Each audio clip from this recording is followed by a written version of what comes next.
अस्सलाम वालेकुम नाज़रीन, एक महकती और चहकती सुबह के साथ मैं हूं आपका मेज़बान हन्नान बुखारी। नाज़रीन, दुआ करते हैं कि आज की सुबह आपके लिए ढेरों ढेर खुशियां लेके आपकी चौखट पे आपका इंतजार कर रही हो। इसी दुआ के साथ आज के प्रोग्राम को आगे बढ़ाते हैं। नाज़रीन, जैसा कि आपको पता है कि हमारा शो जैसे स्टार्ट होता है, हमारी कोशिश होती है कि आपको वेदर के हवाले से अपडेट किया जाए कि आने वाले 24 घंटों में शहर फैसलाबाद का वेदर कैसा रहेगा। वैसे आज तो पार्शली क्लाउडेड था जब मैं ऑफिस आ रहा था और सूरज मियाँ जो हैं वो आंखें दिखा भी रहे थे, लेकिन इसके साथ साथ अब मज़ीद वेदर कैसा रहेगा, क्या बारिश के कोई इम्कानात हैं शहर फैसलाबाद के अंदर या फिर गर्मी जो है वो उसकी शिद्दत में इजाफा होगा, देखेंगे हमारे स्पेशल सेगमेंट टुडेज वेदर में।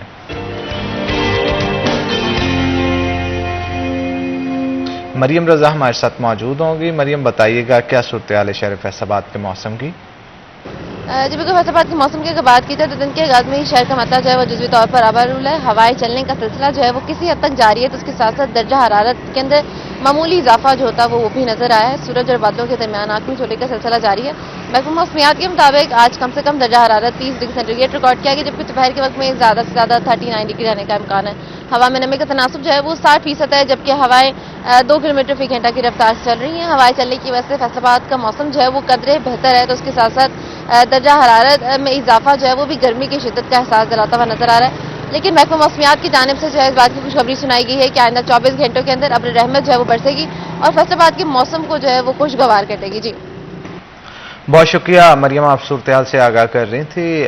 नाज़रीन, जैसे कि आपको पता है कि गुज़िश्ता दिनों के अंदर prime minister of Pakistan Shehbaz Sharif Faisalabad का विजिट किया, सतियाना पे मौजूद जो इंटरचेंज है मोटरवे का उसका भी इफ्तिताह किया और इसके साथ साथ तरक्याती काम और इंफ्रास्ट्रक्चर के हवाले से मजीद ब्रीफिंग भी उनकी जानिब से दी गई कि किस तरह से उनके दौर के अंदर जो है वो काम किए गए, आने वाले दिनों के अंदर क्या सूरत हाल होगी। ये तमाम तर सूरत हाल उनकी तरफ से बताई तो जा रही थी, लेकिन फिर भी फैसलाबाद जो है वो एक इंडस्ट्रियल सिटी है, इंडस्ट्रियल हब है, तो यहाँ के जितने भी ताजर बरादरी है उनको हमेशा तहफ़्फ़ुज़ात रहते हैं इस चीज़ के हवाले से कि मज़ीद टैक्सेस जो लगाए जाते हैं गवर्नमेंट की तरफ से, जो पॉलिसीज़ बनाई जाती हैं बिज़नेस को प्रमोट करने के लिए, असल में प्रमोट की बजाय वो डिमोट होना शुरू हो जाते हैं, क्योंकि वो पॉलिसीज़ नाकस होने की वजह से उनको फ़ायदे की बजाय नुकसान पहुँचना शुरू हो जाता है। आने वाले दिनों के अंदर सूरत हाल क्या होगी, इस हवाले से मज़ीद जानेंगे। हमारे साथ जो आज का पैनल है उनका इंट्रोडक्शन मैं आपके साथ करवा दूं। हमारे साथ बिलाल डोगर साहब हमारे साथ मौजूद होंगे, जो कि हमारे एंकर पर्सन है, आपको वेलकम करते हैं जी शो के अंदर। और उनके साथ साथ हमारे साथ हाफिज राशिद साहब मौजूद होंगे, जो कि फॉर्मर एग्जीक्यूटिव मेंबर है PHMA के, आपको भी वेलकम करते हैं जी शो के अंदर। तो बिलाल साहब से पूछते हैं, बिलाल साहब क्या कहेंगे प्राइम मिनिस्टर के पाकिस्तान फैसलाबाद में आने के बाद जो सूरत हाल, मतलब बहुत सारे बिजनेस कम्युनिटी के लोग भी वहाँ पे सरीना के अंदर उनकी मुलाकात हुई, उस मुलाकात में क्या कोई वादे ऐसे किए गए जिससे फैसलाबाद को आने वाले दिनों के अंदर कोई फ़ायदा पहुँचेगा? हनान, दो रोया मौजू का इसका जवाब होगा कि एक होता है कि आप कर क्या रहे हैं, दूसरा कॉन्फिडेंस। जब वजीर आजम या कोई हाई अप्स जो हैं वो कारोबारी हजरात से मिलते हैं तो एक कॉन्फिडेंस मिलता है that they are standing with us and ये हमें सुन रहे हैं, हमें सुना जा रहा है, हमें एड्रेस किया जा रहा है। तो इस हवाले से तो सनतकार को एतमाद नजर आए कि हमें मुलाकात का मौका दिया और बड़ा ब्रीफली सुना है, वज़ीर आज़म ने बड़ा पॉजिटिव जेस्चर के साथ सुना है। ये नहीं हुआ कि आगे से कोई बहुत होता है अमूमन कि आगे से जो ऑफिसर्स बैठे होते हैं वो अफसर बन के दिखाते हैं, तो ऐसा कुछ नहीं था जो मैंने अपडेट ली है। और वो मैं वेरी ओपनली कहूँ, वो कोई प्रो नून लीग बिजनेसमैन नहीं थे, वो उनकी सोच और उनकी थिंकिंग किसी और तरफ की, लेकिन उन्होंने ये जेस्चर दिए। पूछने का मकसूद भी उन्हीं लोगों से होता है जो उस सोच के एंटी हों, तो वो ये कहें तो ज़्यादा रिस्पेक्टफुल जेस्चर्स होते हैं। उन्होंने ये कहा कि और साथ फिर उनका सेक्रेटरी कॉमर्स को उन्होंने बाद में छोड़ा कि इनके साथ स्पेशल मीटिंग करें, उनके मसाइल हल होने चाहिए। जो सबसे अच्छी चीज़ हुई कि फिलफॉर एक नोटिफिकेशन गैस का आ गया कि जो रवायती गैस नहीं मिल रही थी, LNG की कीमत इन्हें मिल रही थी, तो उन्होंने कहा कि सिर्फ 3 माह के अलावा इन्हें बाकी भी 50-50 गैस दे दें, 50% रवायती गैस मिले, 50% LNG मिले। तो जो 50% रवायती गैस मिलेगी उससे कीमतें कम हैं, कुछ बोझ जो है कॉस्ट ऑफ प्रोडक्शन कम होगा। लेकिन दूसरी तरफ इस वक्त जो सबसे बड़ा मसला है वो बिजली का है, जो वहां भी इंडस्ट्रियलिस्टों ने उठाया, तो उस पर वज़ीर आज़म ने कहा कि 3 से 4 माह दे दें, इसके ऊपर एक ब्रीफ प्लान आ रहा है और आपको इंशाल्लाह कुछ चीजें अच्छी आपको मिलेगी। इसके ऊपर मैं पहले भी प्रोग्राम में आपसे बात हुई थी कि निगरान वज़ीर आला सैयद मोहसिन नज़र नकवी ने नंदीपुर का एक जंग वाले पावर प्लांट का एक मंसूबा दिया था कि इंडस्ट्रियलिस्ट चलाएं और वही इससे बिजली यूज करें, तो मंसूबे मौजूद हैं, उसकी तरफ बढ़ा जा रहा है। सोलर के लिए उन्होंने कहा कि सस्ते सोलर और सब्सिडाइज पैसों पे दें या उसके अंदर को ऑफर्स निकालें ताकि इंडस्ट्रियलिस्ट ज़्यादा से ज़्यादा इससे फायदा उठा सकें और इंडस्ट्रीज पे शिफ्ट हो सके।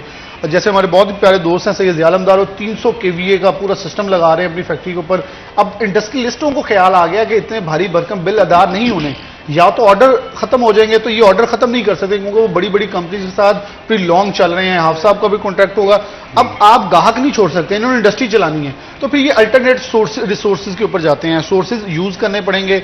और इसके ऊपर उन्होंने कहा कि रिफंड्स के हवाले से फौरी, पीएम ने कहा कि जो 3 मांगे पेंडिंग, 3 से 4 मांगे पेंडिंग है, वो फौरी जारी कर दें और इनको जो लिक्विडिटी क्रंच का सामना है वो कवर अप कर दें, और फिर ईएफएस स्कीम के ऊपर ज्यादा अवेयरनेस दें ताकि लोग टैक्स, वैसे ही सेल टैक्स रिफंड से जो है इस्तिस्ना हो जाएंगे। ईएफएस के अंदर आप भी रजिस्टर्ड हैं, आपका ग्राहक भी रजिस्टर्ड है, आपका खाम माल वाला भी रजिस्टर्ड है, तो आप 18% जो सेल टैक्स देना ही नहीं पड़ेगा आपको। ये उन्होंने आपको ऑप्शंस दी। फिर उन्होंने कुछ थोड़ा हौसला दिया जिस पर इंडस्ट्री ये खुश थे कि हमें थोड़ी सी ये पुरतबादी हुई है कि वज़ीर-ए-आज़म ने हमें सुना है, और जो सुनने के बाद, बड़ा ब्रीफली सुनने के बाद उन्होंने कहा है कि हमें वो जेस्चर्स ये महसूस हो रहे थे कि इन्होंने बिलाशुबा एक मुश्किल वक्त था वो गुजर रहा है, अब चीजें बेहतर हो सकती हैं।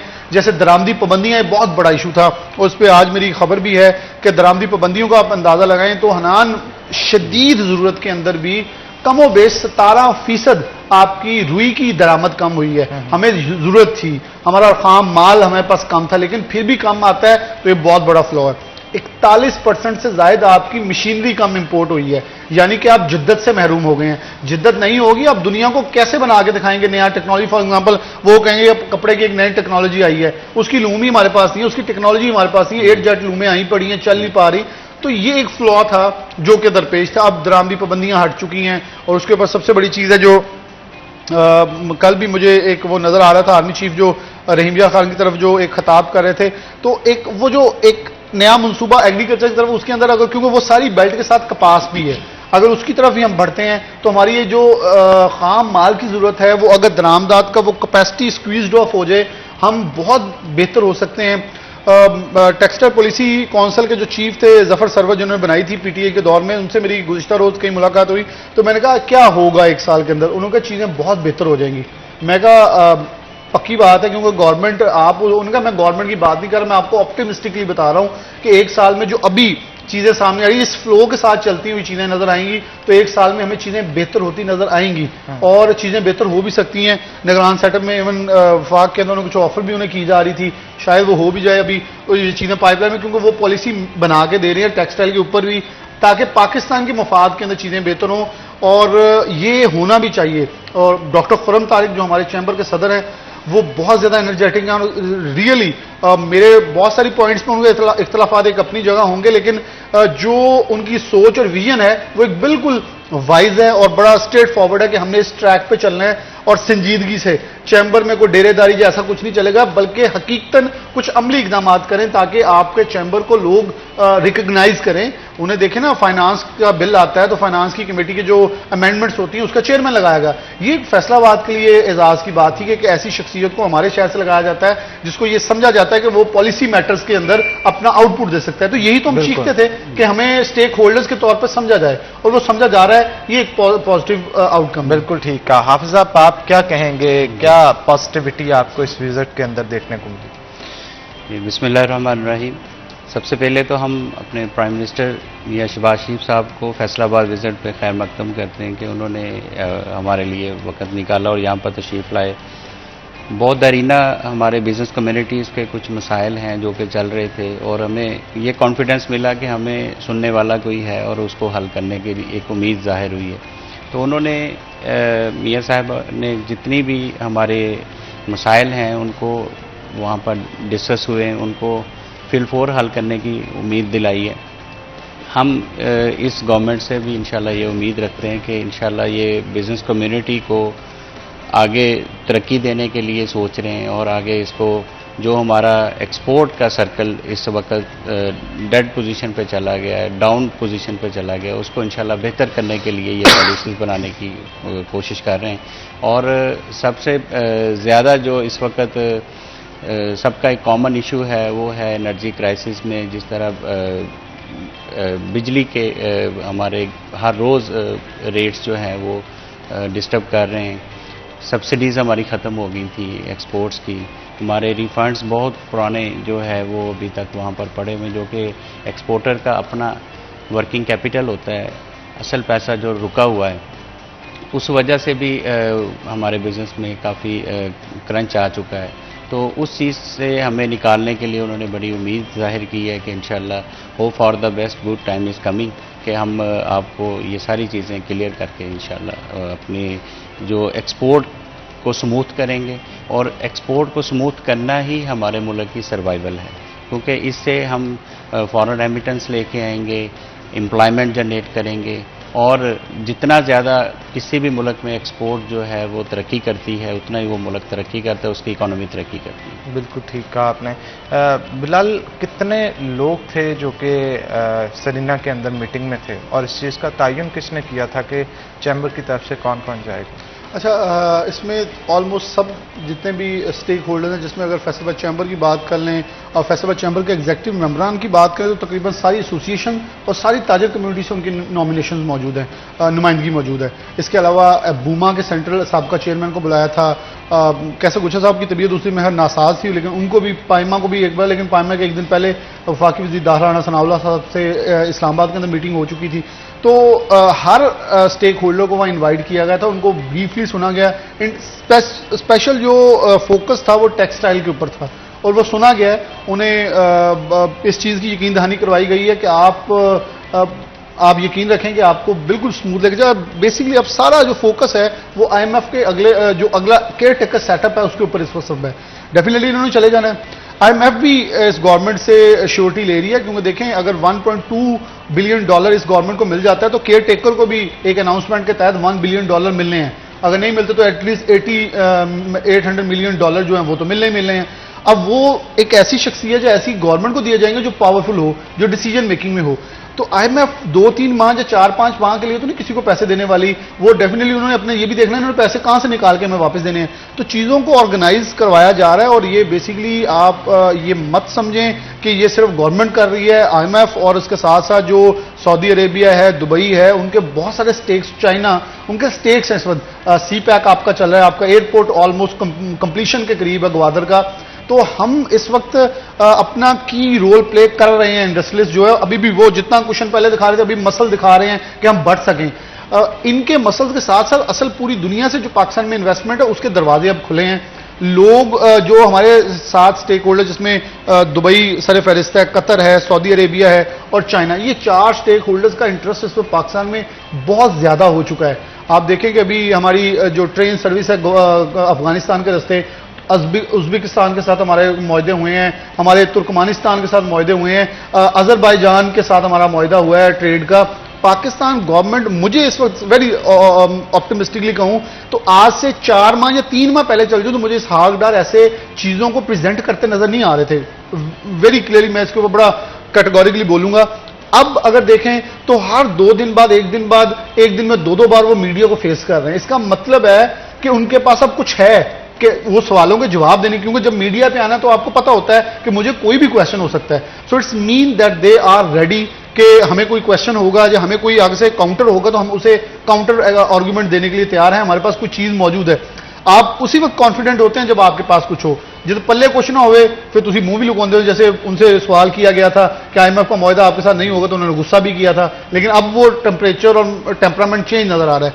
इसका मतलब बेसिकली हम जब देखते होते हैं कॉन्फिडेंस, वो यही होता है कि गवर्नमेंट्स के जो जेस्चर्स होते हैं ना वो बड़े डिफरेंट होते हैं। तो असेंबली तहलील करने की बातें हो रही है, इसका मतलब है कि ये जो सेटअप था PDM का, उनको लग रहा है कि हमने अपने टारगेट्स जो भी हैं वो, उन्होंने कहा जी हमने बड़े बड़े सख्त स्टेप लिए, हमने एक सख्त फैसले किए, और उनकी सियासत जिस स्टेज पे खड़ी है आज वो आपके भी सामने, हमारे भी सामने, पूरे पाकिस्तान के सामने।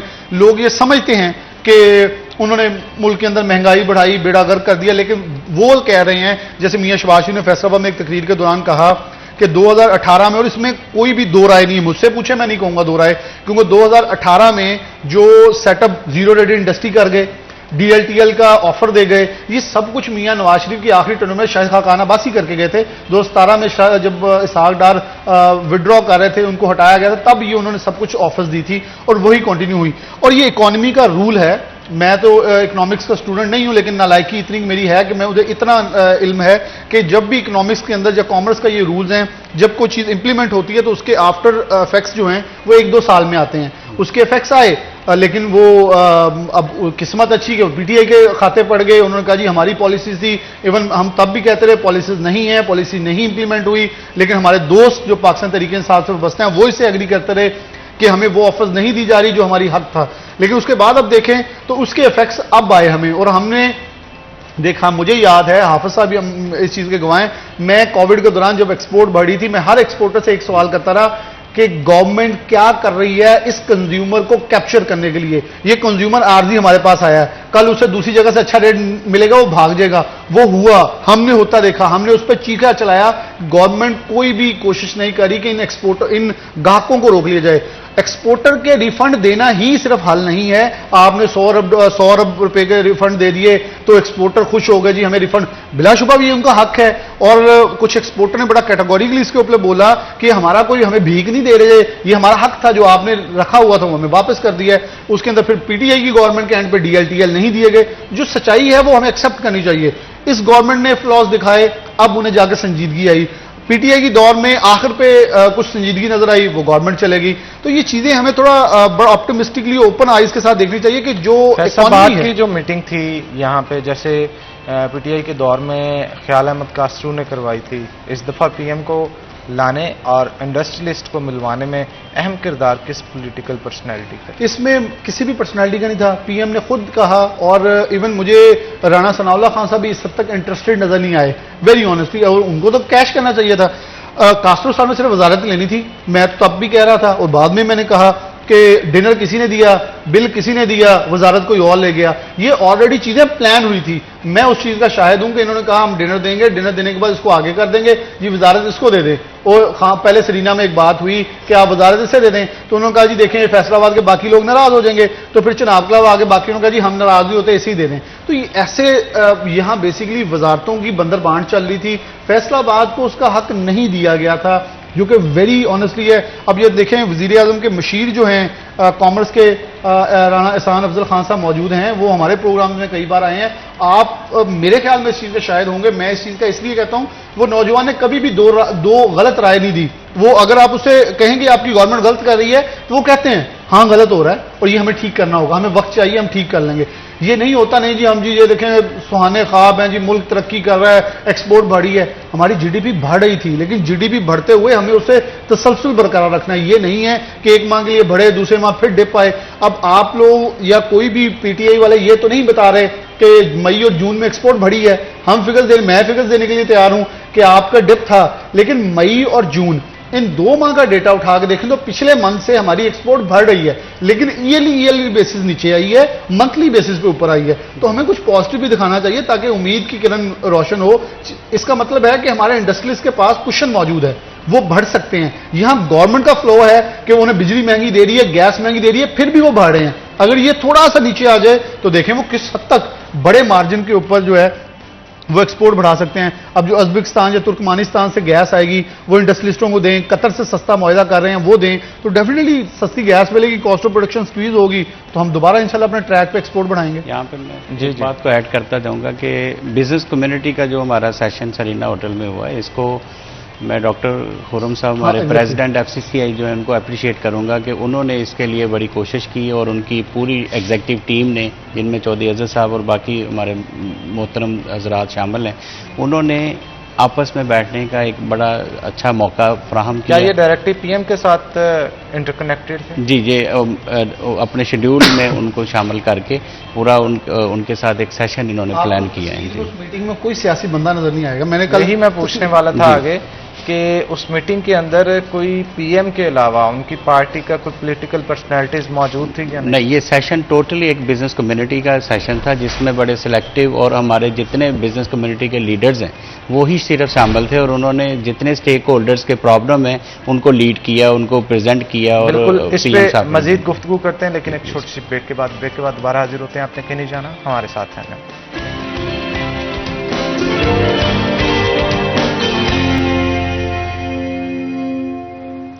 वेलकम बैक नाज़रीन, ब्रेक के बाद खुश आमदीद। हाफिज राशिद साहब हमारे साथ मौजूद है, मजीद गुफ्तगू उनके साथ करते हैं। हाफिज साहब, आप गुफ्तगू कर रहे थे ब्रेक से पहले मीटिंग के हवाले से जो सरीना में हुई, तो मैं चाहता हूँ मजीद थोड़ा सा बताएं हमें, कौन कौन लोग थे वहाँ पे, क्या सूरत हाल थी?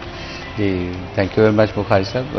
एक्चुअली ये हमारी टोटली जो है वो एक बिजनेस कम्युनिटी का सेशन था सरीना होटल में, जो प्रेसिडेंट FCCI डॉक्टर खुर्रम साहब ने ऑर्गेनाइज करवाया और हमारी जितनी लीडरशिप है बिजनेस कम्युनिटी की वो वहाँ पे मौजूद थी। जो अपने अपने सेक्टर्स के जो लीडर्स हैं वो भी वहाँ पे मौजूद थे। उन्होंने अपने अपने जो मसाइल थे वो सारे PM साहब को गोशगार किए कि उनके सामने रखे कि हमारे ये मसाइल हैं। मतलब स्पेशली उसमें टेक्सटाइल को फोकस किया गया कि टेक्सटाइल के एक्सपोर्ट जिस तरह हमारी दिन ब दिन डिक्लाइन में जा रही है, तो इसको प्रमोट करने के लिए डॉक्टर साहब का बड़ा अच्छा विजन है। उन्होंने पहले भी सेनेट में एक स्पीच की है, उसको बहुत अप्रिशिएट किया गया और वहाँ पर मिनिस्ट्री में उन्होंने अपना विजन दिया, वहाँ पर पॉलिसी का उसको हिस्सा बनाया गया। और इसी तरह पर यहाँ पर भी उन्होंने अपने फैसलाबाद सिटी को लीड किया और उनको रिकॉग्नाइज करवाया कि हमें इन चीज़ों के मसाइल दरपेश हैं, हमें इन चीज़ों से अगर निकाला जाए तो अल्हम्दुलिल्लाह हम यहाँ पर दोबारा से अपनी उस पोजीशन में वापस आ सकते हैं जो कि एक top of the line export हमारा फिगर चला गया था। तो हम लोग इस वक्त सबसे ज़्यादा कॉस्ट ऑफ प्रोडक्शन के ऊपर फेस कर रहे हैं कि हमें जो चीज़ें हम प्रोड्यूस कर रहे हैं उसकी कॉस्ट बहुत ज़्यादा आ रही है। उसमें बिजली के दिन ब दिन टैरिफ चेंज हो रहे हैं, गैस के प्रॉब्लम है, इसी तरह पर रिफंड्स के प्रॉब्लम्स हैं। हमें इन चीज़ों से अगर थोड़ा सा गवर्नमेंट की तरफ से सपोर्ट मिल जाए तो एक्सपोर्ट जो है वो अल्हम्दुलिल्लाह दोबारा से अपनी उस बूम पोजीशन पर वापस आ सकती है और एम्प्लॉयमेंट भी जनरेट कर सकती है और फॉरेन एक्सचेंज भी जनरेट कर सकती है, इकोनॉमी को भी बहुत ज़्यादा स्ट्रॉन्ग कर सकती है, जो कि इस वक्त सारे के सारे हमारे मुल्क के मेन प्रॉब्लम है कि अनस्टेबिलिटी हमारी जो है वो इकोनॉमी की वर्ल्ड वाइड इस वक्त सारी दुनिया जान रही है कि हम डाउन पोजीशन पे जा रहे हैं। तो अगर हम इसको थोड़ा सा पुशअप करेंगे तो इंशाअल्लाह ताला गवर्नमेंट भी इस पे थोड़ा सीरियस है। उन्होंने भी हमें कुछ होप दी है कि प्राइम मिनिस्टर साहब ने कि आप के जितने भी मसाइल हैं इनको फिलफोर हल किया जाएगा और जितने स्पेशली एक्सपोर्ट सेक्टर के, टेक्सटाइल सेक्टर के जितने मसाइल हैं इनको दोबारा से हम लोग रिव्यू करके इनको दोबारा पॉलिसी का एक हिस्सा बनाएंगे। और 5 सेक्टर के लिए तो उन्होंने उसी वक्त ही अनाउंस कर दिया था कि आप इनको 50-50 के ऊपर LNG और गैस की जो है वो एक पैकेज बना के दे दें। और रिफंड्स की भी उन्होंने बड़ी स्ट्रांगली हम होप दी है कि आपकी जितना भी आपका वर्किंग कैपिटल वहाँ पर रिफंड्स की शक्ल में मौजूद है वो आपको वापस किया जाएगा, ताकि ये सारी चीज़ें इसलिए कि आप एक्सपोर्ट को ज़्यादा से ज़्यादा बढ़ाएँ। तो हमारे मुल्क की बका भी इसी में ही है, क्योंकि IMF के साथ जो कंडीशंस हैं उनकी बाउंडिंग भी हमें समझ आती है कि वो एक लिमिट तक वो बाउंड तो हैं, लेकिन एक्सपोर्ट को यहाँ से अच्छी पोजीशन देना और एक्सपोर्ट को प्रमोट करना ये इस वक्त हमारा सबसे अव्वलीन तरजीह है कि हम लोग इसको किस तरह पर आगे ले जा सकते हैं। और अगर एक्सपोर्ट बढ़ेगी तो इसके पूरे मुल्क के ऊपर अच्छे असरात इंशाल्लाह मुरतब होंगे। और हमारा जो इस वक्त 22% तक काइबर रेट चला गया हुआ है, ये भी एक बहुत बड़ा ड्रॉबैक है जिसकी वजह से इस वक्त इकॉनमी क्रश हो रही है हमारी। और इन चीज़ों पर इंशाल्लाह ताला वो फोकस करेंगे और उन्होंने ये हमें होप दी है कि गुड टाइम इज़ कमिंग, और ये गवर्नमेंट भी इसको नोटिस कर रही है और इंशाल्लाह इसकी जितनी भी अच्छी पोजीशन बन सकेगी वो हमें देंगे। और इसके बाद आने वाली जो भी गवर्नमेंट है हम उनसे भी उम्मीद रखते हैं कि इंशाल्लाह ताला वो इसी को कंटिन्यू करते हुए हमारे मुल्क की बेहतरी के लिए जो भी अच्छी पॉलिसी होगी वो हमें इंशाल्लाह वो लाजमी उसका हिस्सा बनाएंगे और टेक्सटाइल को प्रमोट करेंगे, क्योंकि हमारी एसएमई इंडस्ट्री जो है वो इस वक्त ऑलमोस्ट क्रश हो चुकी है। मैं ये समझता हूँ कि उनको बचाना इस वक्त बहुत ज़रूरी है, चूँकि एसएमई हमारे टेक्सटाइल की बैकबोन है।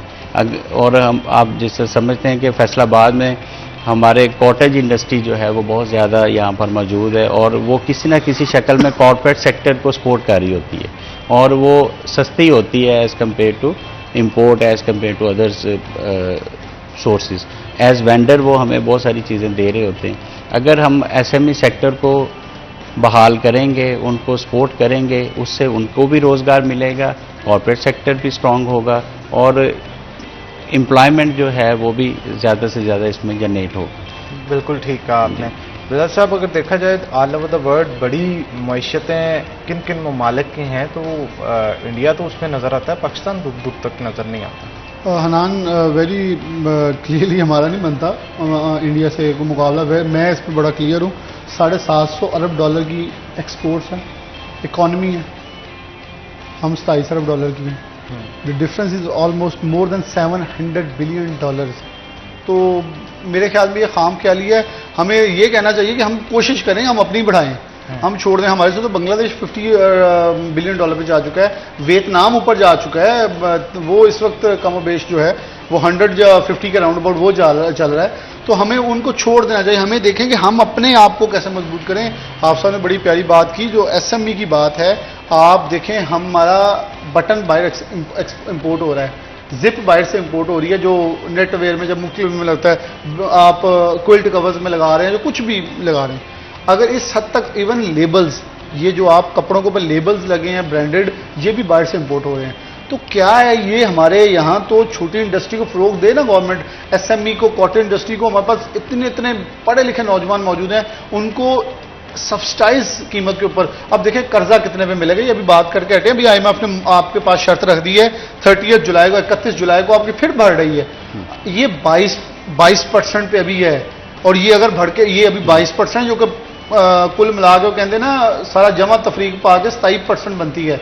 अगर ये 27% से बढ़ते हुए 30% पे चली जाती है, आप अनान मुझे कोई कारोबार बता दें जिसमें 30% मार्जिन है सेविंग का।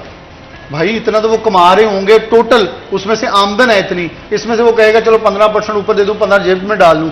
अब बच ही नहीं रहा कुछ भी। आज से साल पीछे चली जैसी 6, 7, 8 if I am not wrong आप सब इतनी थी। अब 6, 7 आपको पता है इस वक्त गाड़ी जो एक आम बंदे के लिए लेनी वो 35% से ऊपर जा चुकी है मार्कअप पे। कौन लेगा? आप ये तो देखें, मेरे ख्याल में बिल्कुल गवर्नमेंट सही है, आईएमएफ के सख्त शराइत हैं, हम उस सख्त दौर से निकले हैं। जैसे डॉक्टर खुर्रम तारिक साहब मौजूद हैं, ऐसे लोगों की एक टीम बनाएं जो सीरियस हैं। मैं फिर कह रहा हूं, संजीदा और सीरियस लोग। मजाक उड़ाना, तस्वीरें बनाना, ये लोग अब हमारे मुल्क में हमें गवारा नहीं है, क्योंकि ये हमारे लिए वजन बनते जा रहे हैं। क्योंकि हमने यही किया 75 सालों में, हम तस्वीरें बनाते रहे हैं, चैम्बरों के सदर बनते रहे और हमने काम कुछ नहीं किया। ऐसे लोगों की एक टीम बना के आईएमएफ से मुलाकात करवाएं, ये उनको कन्विंस करें कि सर आप हमें सहूलत देंगे, आप थोड़ा सा हमें नरमी देंगे। देखें शाह खर्चियों में तो नहीं कमी आई, अगर इंडस्ट्रियलिस्ट को उन्हें आईएमएफ को ये रियलाइज करवाना पड़ेगा, अगर आप हमें थोड़ा सा रिलैक्स करेंगे तो जो आमदन हमने लेके मुल्क में आनी है उसी से आपके कर्जे उतरने हैं, उसी से आपका पैसा वापस जाना है। अगर आप इंडस्ट्री को स्क्वीज ऑफ कर देंगे तो पैसा ज़र मुबादला आना बंद हो जाएगा और आईएमएफ भी बाद में अपनी किस्तों के लिए रोता रहेगा, उसे मिलने वाला कुछ नहीं है। तो ये देखें वो लोग हैं जिसने पैसा देना है ना हनान, वो अपना पैसा वापस भी लेना है। उन्हें कहना जितों मर्जी दो, और मैं देसी जट की जुबान में कहता हूं, उन्हें कहना जितों मर्जी दो मेरे पैसे मोड़ो। आप उन्हें कन्विंस करें ना, आप उनके सामने एक पॉलिसी रखें कि हम ऐसे पैसे वापस करेंगे। आप हमारी स्मॉल मीडियम इंटरप्राइज को मजबूत कर दें, आप उनको हमें सब्सिडाइज उन्हें कुछ चीजें देने दें। जैसे एक छोटी इंडस्ट्री के घरेलू सार्फ है, अब घरेलू सार्फ को आज के रेट में जो बिजली महंगी हुई है 7.5 रुपए, 7 रुपए से ज्यादा 42 रुपए यूनिट पड़ना है 2 फेस मीटर को। अब आप मुझे बताएं कि 42 रुपए यूनिट के अंदर ये है घरेलू सार्फ। अगर वो इसी के अंदर एक कॉटेज इंडस्ट्री एक बटनों की मशीन लगा लेता है, वो खत्म हो जाएगा, वो तो बिल ही नहीं दे पाएगा इतनी कॉस्ट ऑफ प्रोडक्शन, वो फिर क्या करेगा, वो बटन महंगा बेचेगा, इनको बटन सस्ता मिल रहा है बाहर से, तो ये इससे क्यों लें फिर। ये है हमारी कॉटेज इंडस्ट्री का बेड़ागर्क होने के सबसे बड़ा मौजब कि हमारे पास cost of production local products की इतनी ज्यादा हो गई है कि हम दरामद के ऊपर डिपेंडेंट हुए हैं, क्योंकि वो सस्ती हैं।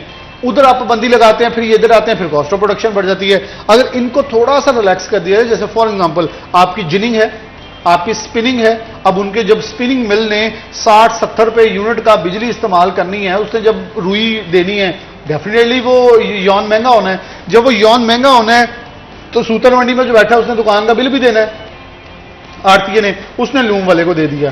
अब लूम वाले को भी 65-70 रुपए यूनिट पड़ रहा है। अब उसने जब आगे डाइंग वाले को देना है, उसने भी अंदर कैलकुलेट कर लिया। तो फिर आप बताएं, सिर्फ 1 मीटर कपड़ा जो पाकिस्तान में 100 रुपए से ऊपर जाना ख्वाब नजर आता था, वो 150-200 को टच कर रहा है। तो फिर कॉस्ट ऑफ प्रोडक्शन कम करके नहीं होगी, आपका कपड़ा नहीं बिकेगा, आपकी इंडस्ट्री नहीं परवान चढ़ेगी। आज देखें अफगानिस्तान की, आप जाके जरा सूरत हाल देखें, उनके रोड्स बन रहे हैं, इंफ्रास्ट्रक्चर डेवलप हो रहा है, वो एक्सपोर्ट इंपोर्ट की तरफ जा रहे हैं, उधर तेल बरामद हो चुका है। ये है संजीदगी का आलम। Only a short span of time कि उन्होंने देखा है कि हमने तरक्की करनी है, उन्होंने दुनिया को ये पिक्चर हटाई है कि we are not a terrorist, हम एक बढ़ने वाली कौम है, हम बढ़ना चाह रहे हैं, हम अपना हक लिया है, हम आगे जाना चाह रहे हैं। और ये बड़ी क्लियर पिक्चर है। जो अब देखें तो वो आपके साथ अपने मुआहदे कर रहे हैं, वो ट्रेन मुआहदा कर चुके हैं, वो आपको ट्रांसपोर्ट मुआहदा कर रहे हैं, वो किसी तौर पे किसी से लड़ाई नहीं कर रहे, बड़ा स्मूथ रन कर रहे हैं। क्यों? वो अब टेक ऑफ पे हैं। हमारा टेक ऑफ वाला जहाज अब इस वक्त लैंडिंग में, बल्कि क्रैश लैंडिंग पे आया हुआ है, जो कि बाद में टेक ऑफ करना मुश्किल हो जाएगा। अगर हम इस पे मजीद गुफ्तगू करेंगे, लेकिन एक छोटी सी ब्रेक के बाद ब्रेक लेंगे। ब्रेक के बाद दोबारा हाजिर होते हैं। आपने कहीं नहीं जाना, हमारे साथ रहना है।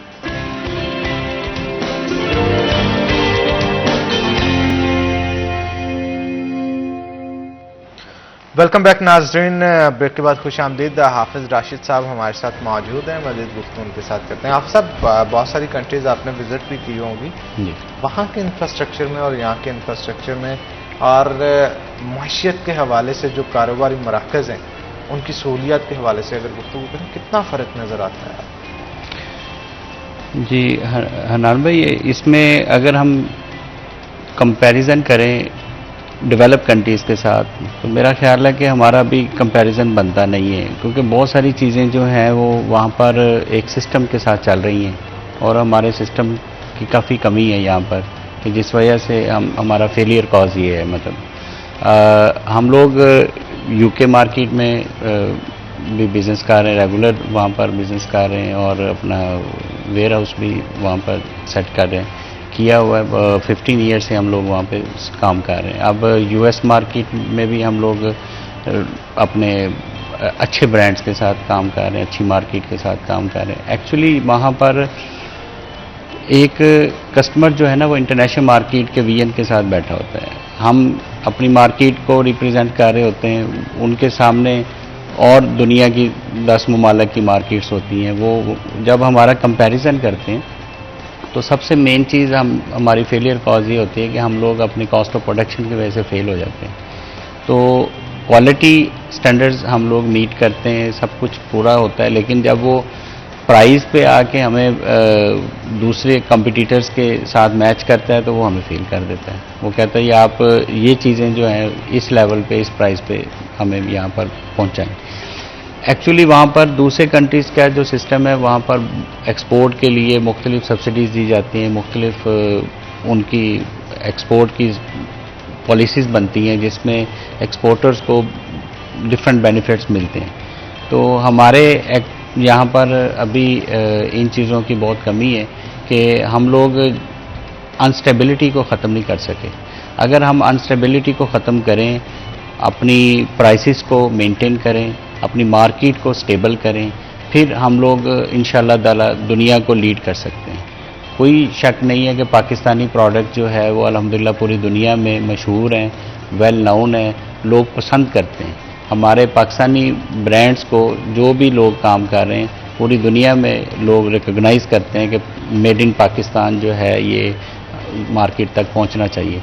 लेकिन जो हमें प्रॉब्लम आती है मार्केट सेक्टर में, वो ये है कि हम लोग वहाँ तक अगर पहुँचते भी हैं अपनी क्वालिटीज़ को लेकर पहुंचते हैं तो टेक्नोलॉजी का हमें फुकदान है कि हम लोग उस तरह की अपडेटेड चीज़ें नहीं बना सकते जितनी हमारे कंपटीटर अदर कंट्रीज़ बना रहे हैं। और अगर हम लोग वो फुलफ़िल करते हैं तो हमें अनस्टेबिलिटी की वजह से फेलियर प्रॉब्लम आ जाते हैं कि उसमें हमारी कॉस्ट ऑफ प्रोडक्शन ज़्यादा हो जाती हैं, हम वहाँ पर जाके सिस्टम में फेल हो जाते हैं। एक्चुअली हम अगर फॉलो करें किसी एक डेवलप कंट्री को तो उसका पूरा का पूरा जो एक मॉडल है उसको अपने अप्लाई करें और उस मॉडल को फॉलो करते हुए उसकी पॉलिसीज़ को फॉलो करते हुए हम लोग फिर अपने आप को उसके लेवल पे मैच करके फिर उसके साथ कंपैरिजन कर सकते हैं। बिल्कुल ठीक कहा आपने। बिलाल साहब, क्या कहेंगे मशीनरी के हवाले से? क्या जिस तरह से बाहर के मुल्कों के अंदर एक्सपोर्ट के लिए जो माल तैयार किया जाता है या कोई भी उनके मुल्क के लिए भी तैयार किया जाता है, तो क्या टेक्नोलॉजी जो वहाँ पे मौजूद है हमारे यहाँ भी वैसी है? अच्छा, हमारे यहाँ हनान जो राशिद भाई ने बात की मैं बिल्कुल एग्री करूँगा, क्योंकि मैंने खुद इस चीज़ का शाहिद हूँ कि जब किसी शेल्फ पे या कहीं हैंगर्स पे प्रोडक्ट टंगी हों, लटकी हों, हैंग्ड हों, तो इंडिया की रख लें, बांग्लादेश की रख लें, पाकिस्तान की रख लें, ग्राहक का सबसे पहला फोकस पाकिस्तान की प्रोडक्ट की होता है फाइन क्वालिटी, और जो अपीयरेंस है वो बहुत फाइन होती है, इतनी अच्छी क्वालिटी होती है कि अगर आपको टॉप ब्रांडेड रखी है तो पाकिस्तान की अच्छी है, दरमियाने ब्रांडेड रखी है तो पाकिस्तान की अच्छी है, लोएस्ट ब्रांड के अंदर भी पाकिस्तान की क्वालिटी ज़्यादा अच्छी है। बांग्लादेश बहुत रफ मटेरियल में जाता है, इंडिया मीडियम रफ मटेरियल में। हमारा फाइन और हमारी जो बेसिकली कॉम्ड कॉटन है ना वो सबसे ज़्यादा फेमस है, और हमारे जो अच्छे पैक्स हैं जो पाकिस्तान के अपनी कॉटन के वो पूरी दुनिया में फेमस हैं कि क्वालिटी ऑफ कॉटन और क्वालिटी ऑफ प्रोडक्शन जो है वो बहुत सोफिस्टिकेटेड है। इसके अंदर हमारी लेबर का कारकर्दगी बड़ी है कि हमारी लेबर की सफाई बहुत अच्छी है कि वो चीज़ों को मेंटेन और उसकी जो स्टिचिंग या मैन्युफैक्चरिंग है वो बड़ी फाइन है। जो आपने बात की मशीनरी, हमारे पास जर्मन टेक्नोलॉजी है। इंडिया ने ये किया कि इंडिया खुद प्रोड्यूस कर रहा है मशीनरी। अब उसकी मशीनरी और जर्मन टेक्नोलॉजी में इतना फर्क है, हमारे पास जितनी जर्मन टेक्नोलॉजी है वो कई गुना पुरानी है, लेकिन वो अभी भी इंडिया की क्वालिटी से बहुत अच्छी परफॉर्मेंस दे रही है। बिलाशुबा इंडिया इस बार 100 पिक से भी ऊपर, 120 पिक से भी ऊपर को प्रोड्यूस कर चुका है। हम अभी 100 को टच किए हैं, लेकिन अभी भी हमारी क्वालिटी उससे ज़्यादा फाइन है, ज़्यादा अच्छी है। इवन आपके जो हमारे पाकिस्तान के लोकल ब्रांड्स हैं लॉन के, वो बिक रहे हैं इस वक्त इंटरनेशनल मार्केट के अंदर। मैंने शॉप देखी है लंदन की सबसे बड़ी मार्केट स्ट्रेटफोर्ड के अंदर, वो लोग मैंने वहाँ जो हमारे पाकिस्तानी कुर्ते हैं खवातीन के, उनके ऊपर जो एक आता है अभी नवंबर के अंदर, एक क्रिश्चियन कम्युनिटी का क्रिसमस से पहले जो एक फ्राइडे की सेल लगती है, तो मैंने वहाँ लाइन लगी देखी, मैं शॉक हुआ कि बाकी दुकानों के साथ साथ इस पर भी उतना ही रश है। इसका मतलब कि हमारी प्रोडक्ट्स में हमारे ब्रांड्स भी कॉमन है, हमारे ब्रांड्स वहाँ फेमस भी हैं, लोग अडॉप्ट कर रहे हैं, लोग पहनना भी चाहते हैं। वही फिर इशू है अवेलेबिलिटी। अब ग्राहक ये तो नहीं इंतजार करेगा ना कि आपने 10 दिन के बाद ऑर्डर देना है, आप 40 दिन के बाद दे रहे हैं, उसको तो ऑर्डर चाहिए, उसने अपने रैक्स फिल करने हैं। आप रैक्स फिल नहीं करेंगे तो डेफिनेटली फिर एक बैड इमेज जो है वो जाएगा, और वो इमेज बचाने के लिए हाफसा बिल्कुल सही कह रहे थे कि गवर्नमेंट ईज करे, ease of doing business is only the solution, कि आप अपने पाकिस्तान को सही ट्रैक के ऊपर तरक्की के लिए लेके जा सके। और यही दो चीज़ें तरक्की के लिए कॉमन है, एक ईज ऑफ डूइंग बिजनेस और एक ease of manufacturing, cost of production. ये दो चीज़ें जिस मुल्क में होंगी वो तरक्की भी करता है। अब खुद देखें ना उठा के, पिछले माली साल में 31 अरब डॉलर की एक्सपोर्ट होती है, उस एक्सपोर्ट्स में से 64% टेक्सटाइल का है। इस साल आपकी एक्सपोर्ट्स कम हुई हैं, आपकी टेक्सटाइल एक्सपोर्ट्स भी कम हुई। इसका मतलब है कि आपकी टोटल एक्सपोर्ट्स डिपेंडेंट हैं टेक्सटाइल एक्सपोर्ट्स में। मीट एक्सपोर्टर फैसलाबाद आते हैं जो मलेशिया से, सऊदी अरब और दुबई से, तो मैंने उनके इंटरव्यूज दिए, तो मैंने कहा why you preferring Pakistan meat rather than India और अदर कंट्रीज। तो उनका आंसर था कि जब शेल्फ के ऊपर पाकिस्तानी मीट हलाल पड़ा होता है ना, तो 10 रुपये महंगा, मैं अपने पाकिस्तानी करेंसी में कहता हूँ 10% महंगा भी हो तो मलेशियन या इंडोनेशियन लोग बर्दाश्त करते हैं। क्यों? वो कहते हैं हलाल भी सही होगा, इसकी मैन्युफैक्चरिंग सही हुई है। ये है हमारा ट्रस्ट। इसका मतलब है कि ग्राहक का हमारे ऊपर यकीन बहुत ज्यादा है। दुबई के यहाँ बिजनेसमैन आए तो उन्होंने आके कहा कि सऊदी अरब और दुबई का दोनों एक मौकफ था उनका। हम हैरान ये हैं कि पाकिस्तान अपना चावल दुबई क्यों बेचता है। अब ये यहाँ हमारे जो लोग हैं उनकी भी गलत पॉलिसी शामिल है, जो एक्सपोर्टर्स हैं। ये एक्सपोर्ट डायरेक्ट सऊदी अरब नहीं करे, दुबई करे। अब दुबई क्या करता है, दुबई वहां से इंडिया उठाता है, इंडिया के ताजर उठाते बोरे पे अपनी मोहर लगा के इंडिया। सऊदी अरब के एक्सपोर्ट इंपोर्टर ने मुझे कहा हम पाकिस्तानी चावल मेड इन इंडिया के नाम से दुबई से खरीद रहे हैं। बिल्कुल, कितनी बड़ी ये तो नाकामी है। लम्हा फिक्रिया है हमारे लिए। अल्लाह ताला बेहतर करे सारे मामलात को। आप दोनों का बहुत शुक्रिया शो के अंदर आने के लिए। इसी के साथ नाज़रीन छोटा सा ब्रेक के बाद दोबारा हाजिर होते हैं। आपने कहीं नहीं जाना, हमारे साथ रहें।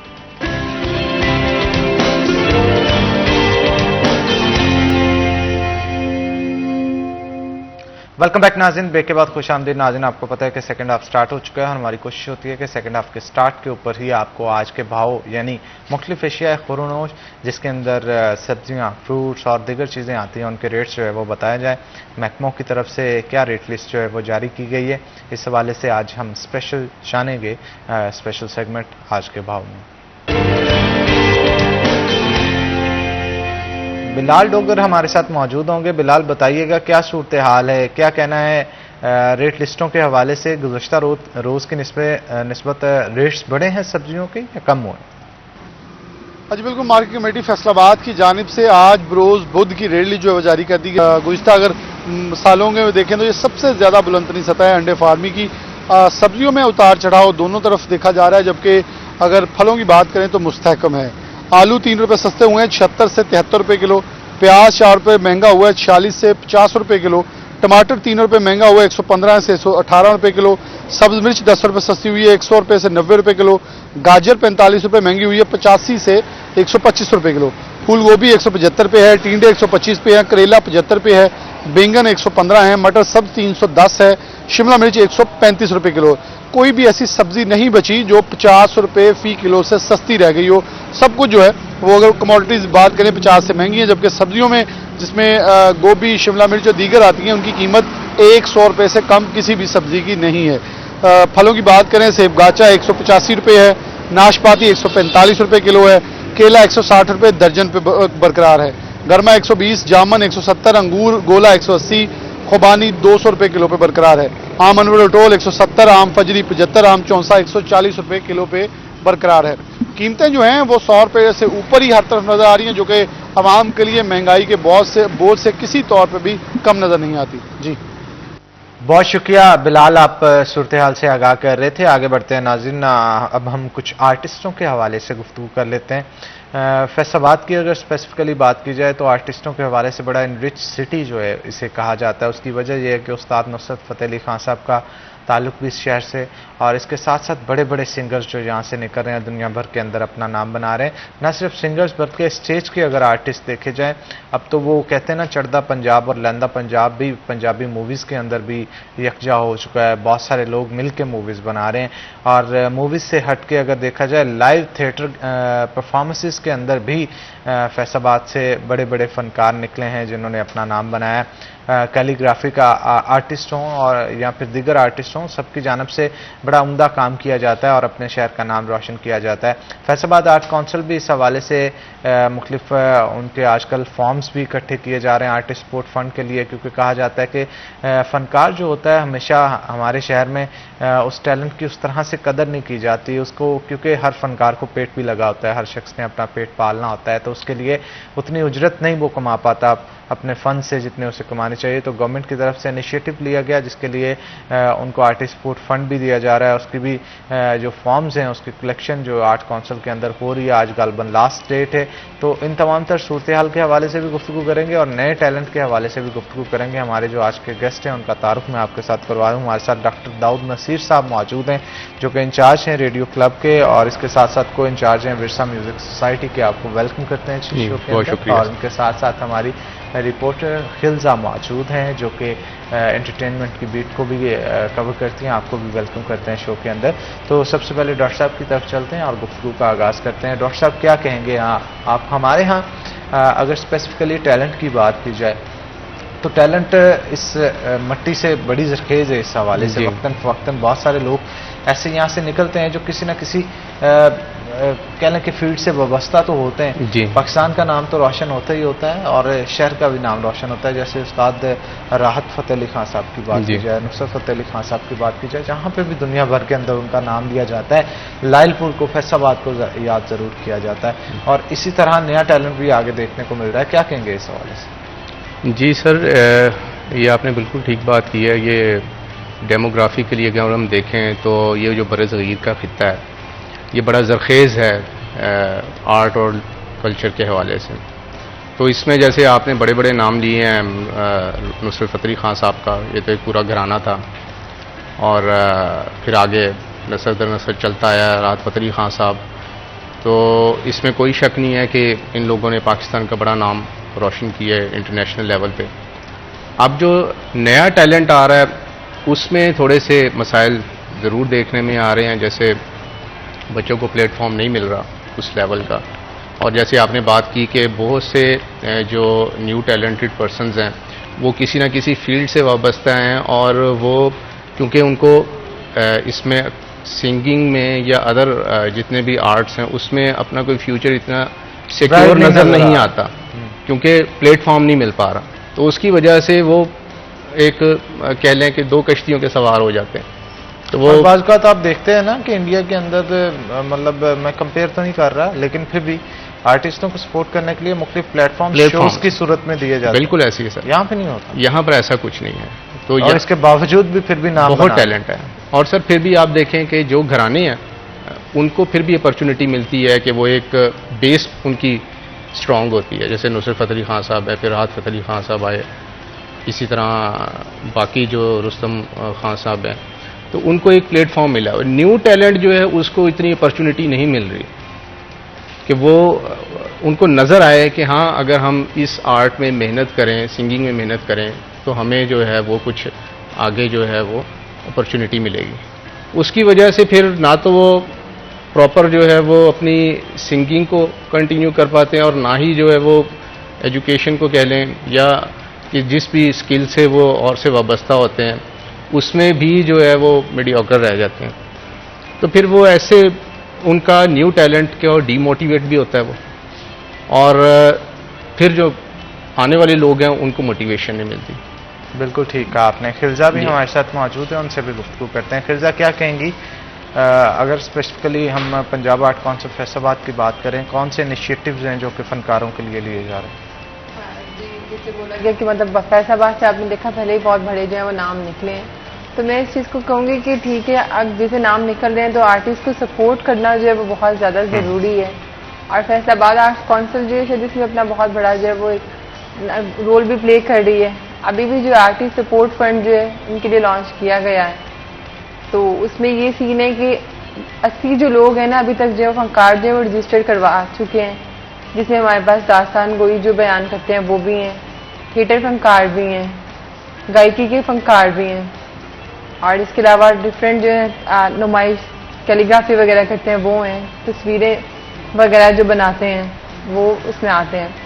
और ये मैं कहती हूँ बहुत अच्छा इनिशिएटिव जो है आर्ट्स काउंसिल ने लिया है, क्योंकि हर 3 मंथ बाद जो है इनको ये फंड जो है वो दिया जाएगा, और ये फंड जो है 25 से 30,000 तक प्रोवाइड किया जा रहा है ताकि अपने हुनर को कुछ ना कुछ कर सकें। और इसमें जो है हर जो बंदा जो है जिसका 25 साल एक्सपीरियंस है वो अप्लाई कर सकता है। खवातीन के लिए एक उम्र मुख्तस कर दी गई है 45 साल, मर्द हजरात के लिए उन्होंने 50 साल की है। और उसके अलावा माजूर आर्टिस्ट जो है उन्होंने उसके लिए कोई उम्र की कैद नहीं रखी है, बहुत अच्छी बात है। उन्होंने कहा कोई भी ऐसा माजूर है जो आर्टिस्ट वो अप्लाई करना चाहता है, तजुर्बा भी उसके लिए कोई रिक्वायर्ड नहीं है, वो आके अप्लाई कर सकता है।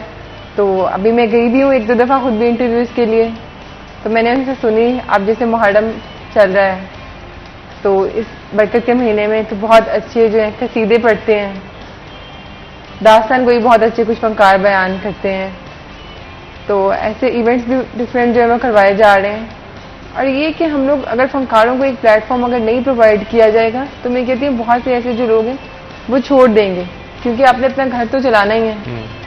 तो घर चलाने के लिए फिर थोड़ी बहुत जो है आपको वो कुछ ना कुछ तो चाहिए ना, रोटी तो खानी है ना। तो ये एक अच्छा इनिशिएटिव है कि उनको सपोर्ट भी कर रहा है, और ना सिर्फ सपोर्ट कर रहा है, बहुत जैसे ऐसे होते हैं लाइक अगर कोई अपना नाम रोशन कर रहा है, एल्बम निकाल रहा है या कुछ एक्स्ट्रा कर रहा है, तो आर्ट्स काउंसिल जो है वो उसको भी सपोर्ट करते हैं। अभी हमारे एक गुलकार थे अली अब्बास, आपने बहुत सुना होगा उनका भी, जी तो उनके डायलिसिस वगैरह हुए, सारा जो सीन था उसके लिए आर्ट्स काउंसिल ने उन्हें प्रॉपर हेल्थ कार्ड बनवा के दिया, फंड आर्ट्स काउंसिल की तरफ से लेके दिया।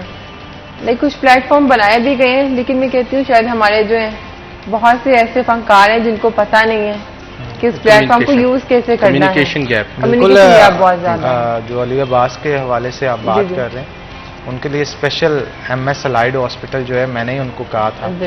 कि इसको जितना भी हो सके स्पीड अप करना चाहिए, क्योंकि वज़ीर पंजाब मोहसिन नकवी साहब की जी। स्पेशल इंस्ट्रक्शंस थी उसको जितना भी हो सके सपोर्ट करने की। तो उसके हवाले से आर्ट्स काउंसिल की तरफ से चेक भी गालबन कोई दिया गया उनको, जी। और इसके साथ साथ अलाइड हॉस्पिटल में डायलिसिस भी। लेकिन मेन अभी वो कह रहे हैं कि उनका दोबारा ट्रांसप्लांट जी, उसका उनका ट्रांसप्लांट का इशू आ रहा है, और अभी वो मलक रियाज साहब के पास भी गए थे। तो प्रॉब्लम ये है कि डोनर का इशू आ रहा है उनको ब्लड रिलेशन जो है ना, डोनर वो चाहिए। अब ब्लड रिलेशंस में उनके भाई ऑलरेडी उनको एक दे चुके हैं जो रिजेक्ट हो गया था, उनकी मदर की भी डेथ हुई है, सिस्टर की भी डेथ हुई है। तो उनके पास माशाल्लाह जिनके जितने ज़्यादा उनके पाकिस्तान में बल्कि पूरी दुनिया में फैंस हैं, तो वो लाखों की तादाद में लोग हैं जो उनको किडनी डोनेट करना चाह रहे हैं, लेकिन मेडिकली जो है वो एक्सेप्टेबल नहीं है। वो कह रहे हैं कि ना ब्लड रिलेशन होगा तो ही डोनेट की जा सकती है। बिल्कुल, क्योंकि अगर क्रिटिकली इसे क्लिनिकल डायग्नोसिस में देखा जाए तो वहाँ पे इश्यूज ये आते हैं कि हार्मोनल और आप कह सकते हैं कि जेनेटिक लेवल के ऊपर जो मैचिंग होनी होती है वो मैच नहीं कर पाती जब तक आपका ब्लड रिलेशन ना हो। ब्लड रिलेशन, क्योंकि जेनेटिक्स आपकी जब किसी और के साथ मैच नहीं करेंगी, आपके एंसेस्टर्स के साथ मैच करती है। एंसेस्टर्स में आपके ब्लड रिलेशन में आपका वालिद भी हो सकते हैं, आपकी वालदा भी हो सकती हैं, सिस्टर, ब्रदर, इनमें से कोई दे सकता है। लेकिन जैसा कि आप बता रहे हैं कि उनके मदर की डेथ हो चुकी है, सिस्टर की भी हो चुकी है, ब्रदर ने ऑलरेडी डोनेट किया है, तो मेरा ख्याल है ये बहुत फिर मुश्किल चांसेस हो जाते हैं। अलबत्ता फिर भी कोशिश करते रहना चाहिए। समहाउ 100 में से 1% या 0.001% कोई ना कोई केस ऐसा निकल आता है जिसमें बाई की फाइल भी मैच हो जाती है। लेकिन इसमें भी होटा जो ह्यूमन ऑर्गन ट्रांसप्लांट एसोसिएशन है पाकिस्तान की, उसकी तरफ से ये इजाज़त नहीं दी जाती कि किसी आप दूसरे जो बंदे का किडनी है वो ट्रांसप्लांट कर सकें। अलबत्ता फिर भी हमारी दुआएं जो हैं वो उनके साथ हैं। तो खिलजा क्या कहेंगी आप, हमारे फनकार जो हैं फैसलाबाद के, गवर्नमेंट की तरफ से जो इनिशिएटिव लिए जाते हैं उनकी तरफ से मुतमिन है? हाँ, मुतमिन काफ़ी हद तक। कुछ फनकारों से मैंने बात की है, कुछ तो काफ़ी हद तक मुतमिन है, लेकिन वो होता है ना कहीं शिकायतें तो हमें होती हैं कि अगर ये फंड इतना मिल रहा है तो इतना क्यों नहीं मिल रहा है, या फिर उनकी स्पेशल होती हैं। अब जैसे अली अब्बास का था कि जितना उसे फंड दे दिया गया, इसी की अगर बात पे जाए तो वो कह रहा था नहीं आप मुझे इनसफिशिएंट है वो जी। तो वो फिर ये होता है कि फरमाइशें जैसे कह सकते हैं वो भी समटाइम स्टार्ट हो जाती हैं, लेकिन कोई भी एक प्लेटफॉर्म है उसका एक बजट होता है, तो उनकी कोशिश होती है कि वो अपना जो बजट है उसके अकॉर्डिंगली जितना उनको रिलीफ दे सकते हैं या जितना हेल्प आउट कर सकते हैं वो उसमें रहते हुए करते हैं। और बाकी ये कि वो डिमांड्स वगैरह तो उनकी चलती रहती हैं कि हमें इतना मिलना चाहिए, इतना मिलना चाहिए। समटाइम्स कोशिश भी करते हैं आर्ट्स काउंसिल वाले कि उनके फंड्स जब बढ़ा दिए जाएं, तो वो फिर कभी बढ़ा देते हैं, कभी नहीं बढ़ा पाते। तो ये सब तो वो उतार चढ़ाव है, वो तो चलता रहता है साथ। बिल्कुल ठीक कहा आपने। डॉक्टर साहब, आप क्या कहेंगे, हमारे यहाँ नए टैलेंट को प्रमोट करने के लिए इनिशिएटिव्स जो लिए जाने चाहिए उसका फुकदान नज़र आता है? बिल्कुल सर, ऐसी है। मैं अगर आपको अपनी हिस्ट्री बताऊं तो मैं बेसिकली डॉक्टर ऑफ फार्मेसी की हुई है मैंने इस्लामी यूनिवर्सिटी भावलपुर से। तो 2012 में मैंने वहाँ से जब डॉक्टरेट की थी, तो उस टाइम वहाँ पर आर्ट और लिटरेरी का कोई फॉर्म नहीं था। यूनिवर्सिटी की बात करो, इस्लामी यूनिवर्सिटी भावलपुर की। Then I came to Faisalabad और एग्रीकल्चर यूनिवर्सिटी में मैंने जब मास्टर्स में एडमिशन लिया तो मुझे पता चला कि यहाँ पर आर्ट एंड लिटरेरी फोरम पे पूरा एक जो है सीनियर ट्यूटर ऑफिस जो है वो बनाया हुआ है, और उसमें जो है जो जितने भी आर्ट और लिटरेचर के हवाले से, कल्चर के हवाले से टैलेंट्स हैं बच्चों में, वो सारे जो है उनको यूनिवर्सिटी लेवल पर और फिर इंटर यूनिवर्सिटी लेवल पर जो है उनको अपॉर्चुनिटी मिलती है काम करने की। तो अब जैसे मैडम बता रही हैं कि जी आर्ट काउंसिल ने जो है वो आई थिंक कोई फंडिंग इस पे की है और रजिस्ट्रेशन स्टार्ट की है।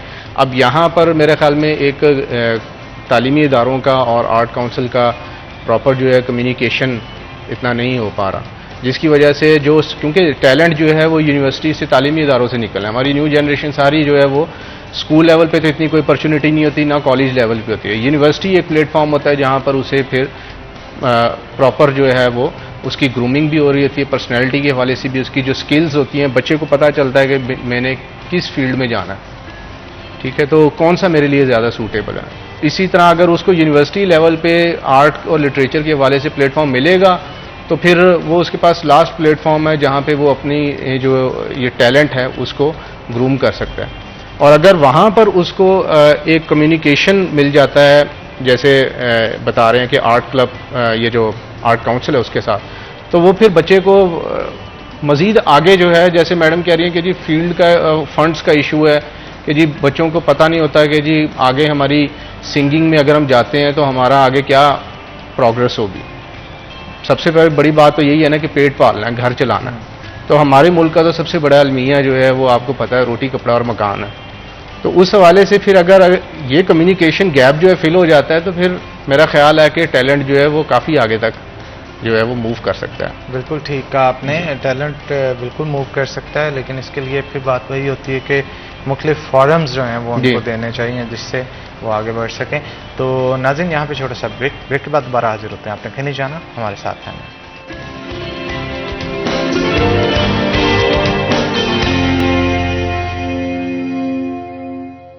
वेलकम बैक नाज़रीन, ब्रेक के बाद खुश आमदीद। खिलजा हमारे साथ मौजूद है, मज़ीद गुफ्तगू उनके साथ करेंगे। खिलजा, मुझे ये बताइएगा कितने आर्टिस्ट हैं जिनके फॉर्म सबमिट हो चुके हैं और कितनों के मज़ीद किए जाने एक्सपेक्टेड, और कितनी अमाउंट इनको दी जाएगी? अभी जो है 80 जो है आर्टिस्ट जो है जिनके फॉर्म जो है सबमिट हो चुके हैं, तो एक्सपेक्टेड तो है कि 200 अबव जो आर्टिस्ट हैं वो फॉर्म सबमिट करा देंगे, क्योंकि अभी जो है टाइम है 4 अगस्त तक। तो अब ये कि मैक्सिमम देखते हैं कितने आर्टिस्ट जो है वो करवा लेते हैं, और इनका ये कि हर 2 to 3 मंथ्स बाद ना इनको 25 से 30,000 जो है वो दिया जाएगा, ताकि ये अपना जो है फन है उस पर प्रॉपर जो है वो काम कर सकें। और ना सिर्फ इतना, इनकी प्रॉपर सेगमेंट्स होते हैं, क्लासेस होती हैं, इनको सिखाया जाता है।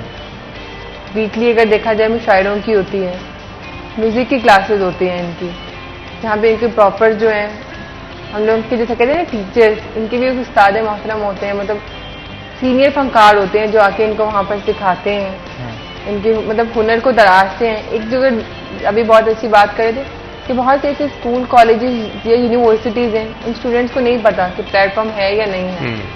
ऐसी लाइक कम्युनिकेशन गैप जो है बहुत ज़्यादा है, वो इसको हमें फिलअप करना चाहिए, क्योंकि वो होंगे फिर बहुत सा नया टैलेंट जो है वो हमारे पास आएगा, बहुत से ऐसे नए स्टूडेंट्स आएंगे जो वहाँ पे आके सीखेंगे और अपना जो है वो, जिस तरह से हमारे पहले आर्टिस्ट हैं जिन्होंने नाम रोशन किया, बहुत बड़े बड़े आर्टिस्ट निकले हैं, नुसरत फ़तेह अली खान, राहत फ़तेह अली खान जैसे, तो ऐसे बहुत और आर्टिस्ट जो फैसलाबाद से निकलेंगे।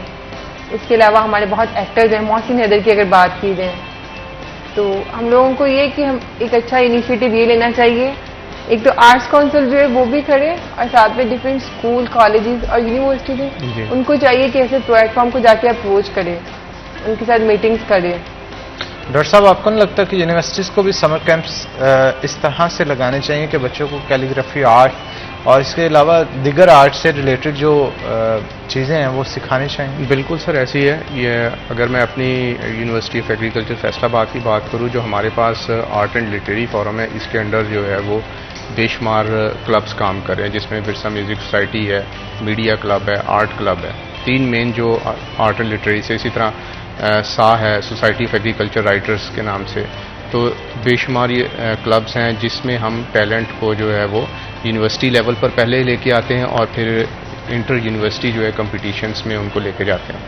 अब हम उसमें हमारे पास म्यूज़िक के लिए टीचर्स भी हमने रखे हुए हैं जो बच्चों को ट्रेनिंग करवाते हैं। इसी तरह जो समर कैंप में आजकल भी हमने म्यूज़िक के टीचर्स जो है रखे हुए हैं, जो समर में विलिंग हैं वो समर कैंप में आते हैं और म्यूज़िक सीख रहे हैं। तो ये मेरे नज़दीक ये इस लेवल पे वर्किंग जो है वो आई थिंक हर जगह पर जितनी भी यूनिवर्सिटीज़ हैं, मेरे ख्याल में इसमें थोड़ा सा तालीम के पॉलिसी जो है यूनिवर्सिटीज़ की जो उसमें ये चीज़ें ऐड करनी चाहिए कि हर यूनिवर्सिटी जो है, हर कॉलेज जो अपने लेवल पर ये सोसाइटीज़ जो है स्टूडेंट्स के और क्लब्स जो है वो डेवलप करें, ताकि जो है वहाँ से ज़्यादा टैलेंट जो है वो बाहर निकले। बिल्कुल ठीक कहा आपने। खिलजा, यहाँ पे कोई समर कैंप का इनकाद किया गया आर्ट्स काउंसिल? जी बिल्कुल। आर्ट्स काउंसिल की अगर बात की जाए तो आर्ट्स काउंसिल में समर कैंप्स जो है बहुत अच्छा इन्होंने इनिशिएटिव लिया था, लेकिन मुझे लगता है कि इतने ज़्यादा जैसे बोलते हैं ना स्टूडेंट्स, वो नहीं आए जितने आने चाहिए थे। फैसलाबाद की बहुत बड़ी पॉपुलेशन है, इन्होंने प्रॉपर जो समर कैंप लगाए थे 10 डेज के लिए, कैलीग्राफी सिखाई थी, उसमें पेंटिंग सिखाई थी, म्यूजिक की क्लासेज जो थी, थिएटर सिखाया था। तो बहुत सी शायद कम्युनिकेशन गैप, अगेन वही बात करूंगी कि बहुत से ऐसे स्टूडेंट्स हैं जिनको पता ही नहीं था, या जिनको अगर पता चला बहुत लेट पता चला, या बहुत सी हमारा ये होता है कि जैसे समर वेकेशन हो रही है हम लोग आउट ऑफ स्टेशन चले जाते हैं, गेट टुगेदर्स के लिए चले जाते हैं। हम समर कैंप को इतनी इंपॉर्टेंस देते ही नहीं रहे। हमारे भी यही प्रॉब्लम आ रहा है, जो हमारे समर कैंप्स है उसमें स्ट्रेंथ स्टूडेंट्स की बहुत कम है, क्योंकि स्टूडेंट्स जो हैं वो सारे अपने अपने घरों को चले जाते हैं। लेकिन डे स्कॉलर्स भी तो बहुत सारे होते हैं ना, डे स्कॉलर्स भी तो कर सकते हैं। जी, डे स्कॉलर्स ही ज़्यादातर जो है वो समर कैंप्स में जो है वो अपनी प्रेजेंस शो करते हैं। और जनरली अगर देखी जाए तो बहुत सारे यूनिवर्सिटी से हटके, यूनिवर्सिटी में कितने स्टूडेंट्स पढ़ रहे होंगे? 20,000, 30,000, 40,000। जी। लेकिन 1 करोड़ की पॉपुलेशन जिस शहर की हो, मेरा ख्याल है उस हिसाब से फिर वहाँ पे बच्चों को भी इनिशिएटिव लेना चाहिए। समर कैंप का अगर इनकाद आर्ट्स काउंसिल के अंदर किया जाता है, उसमें बच्चे पार्टिसिपेट कर रहे हो 20, 25, 30, तो मेरा ख्याल है ये एक किस्म की नाकामी है हमारी कि हम शायद अपना मैसेज जो है वो लोगों तक नहीं पहुंचा पा रहे और लोग इंटरेस्ट नहीं शो करें। अगर हम कहें कि आर्टिस्टों की कमी है तो वो नहीं है, आर्ट सीखने वालों की कमी है तो वो भी नहीं है। बिल्कुल ठीक है। इसके बावजूद भी हमें लोगों को लाने की ज़रूरत तो है। इसके पीछे क्या वजह नजर आती है आपको? मुझे ये लगता है जैसे डिफरेंट इंस्टीट्यूट्स हैं, कॉलेजेस, यूनिवर्सिटीज़ वगैरह, उनका ये पेरेंट्स से प्रॉपर कन्वर्सेशन हो, उनको समर कैंप की इंपॉर्टेंस बताया जाए, उन्हें बताया जाए को करिकुलर एक्टिविटीज़ जो बच्चों के लिए कितनी इंपॉर्टेंट है।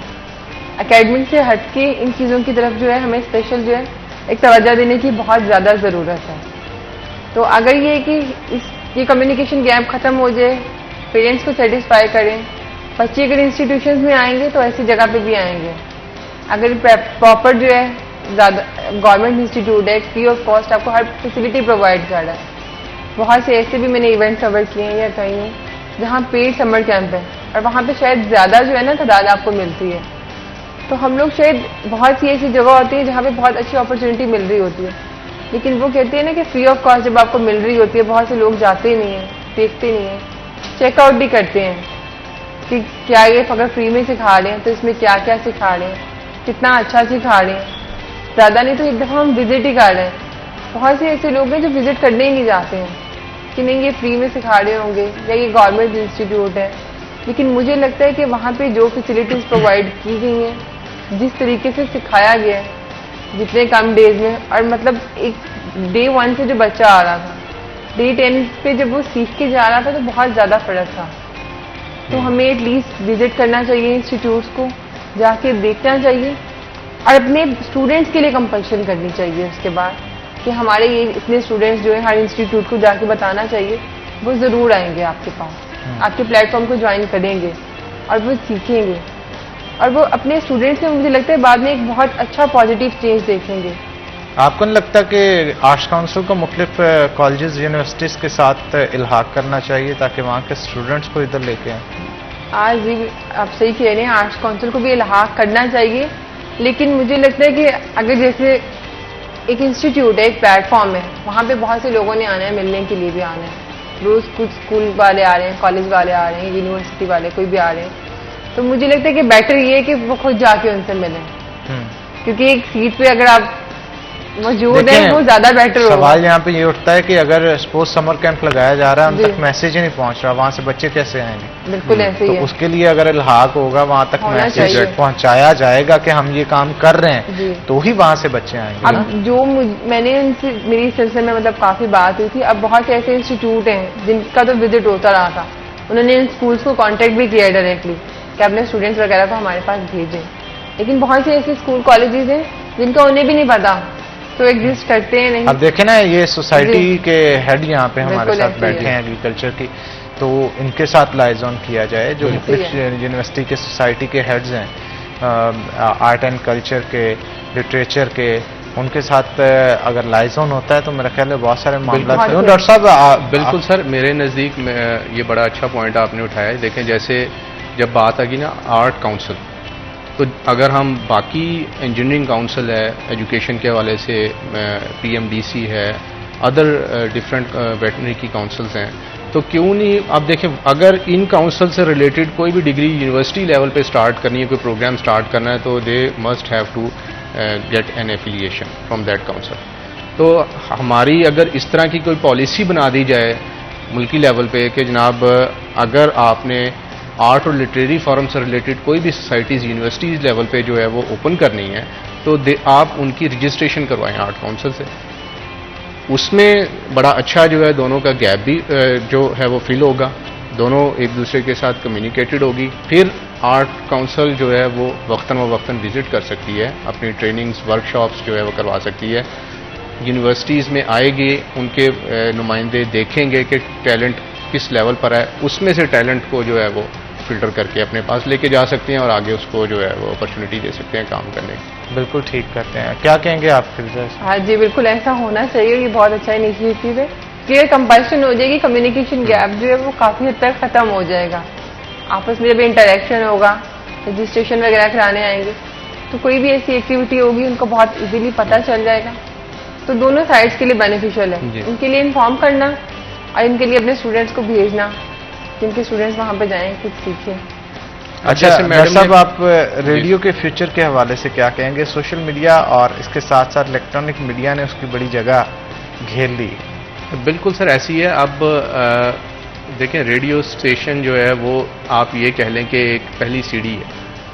नो डाउट कि अब तो मोबाइल आ गया और जनाब जो है वो वीलॉगिंग जो है वो डायरेक्टली स्टार्ट कर दी जाती है। लेकिन अगर जो है हम बात करें कि एक वो बंदा जिसने अपना मीडिया के अंदर फोकस किया और वो चाहता है कि जनाब मैंने मीडिया में अपना फ्यूचर बनाना है, तो उसको यूनिवर्सिटी लेवल पर फर्स्ट स्टेप जो है वो मेरे ख्याल में रेडियो स्टेशन है कि वहाँ पर वो अपनी स्किल्स को इम्प्रूव कर सकता है। अब हमने अपना जो रेडियो क्लब बनाया है हमारे पास, क्योंकि आपको पता है यूनिवर्सिटी ऑफ एग्रीकल्चर का अपना जो है डेडिकेटेड जो रेडियो स्टेशन है, तो उसके हवाले से हमने रेडियो क्लब बनाया। पिछले साल ये क्लब बनाया। अब हम उसमें रेडियो जॉकी पे और इस पे एंकरिंग पे, वीलॉगिंग पे बेशुमार हम स्टूडेंट्स की जो है वो ट्रेनिंग्स करवा रहे हैं। हमारा पूरा क्लब है, उसमें मोर देन 100 जो है वो स्टूडेंट्स हैं, उसके मेंबर जो हैं। और हमने बड़ा अच्छा एंकर एक प्रोड्यूस भी किया, मतलब उसने हमारे यूनिवर्सिटी के इवेंट्स की कवरेज की और फिर जब वो कवरेज जो की वीडियोस जो है वो वाइस चांसलर साहब ने देखी तो उन्होंने बड़ा अप्रिशिएट किया। और फिर वो बच्चे को अब ये वो है कि उसको जब हौसला अफजाई मिली है कि यूनिवर्सिटी लेवल पे, तो फिर आगे उसको अपॉर्चुनिटी मिलेगी कि वो किसी मीडिया को ज्वाइन करेगा, मीडिया चैनल। तो ये चीज़ है कि अब हम जिद्दत इसमें रेडियो स्टेशन में इस तरह या रेडियो के हवाले से इस तरह लेके आ रहे हैं कि हम उनको पॉडकास्टिंग पे लेके आ रहे हैं, ठीक है, एंकर कर रहे हैं, एडवर्टीजमेंट के ऊपर लेके आ रहे हैं, ताकि ये छोटी छोटी एक्टिविटीज़ बच्चों की जो है वो हम यूनिवर्सिटी लेवल पर ही स्टार्ट करवा दें। बिल्कुल, और इससे उनको एक ऐसा बूस्ट मिलता है जिससे आने वाली ज़िंदगी के अंदर उनको ज़्यादा अपॉर्चुनिटीज मिलती हैं।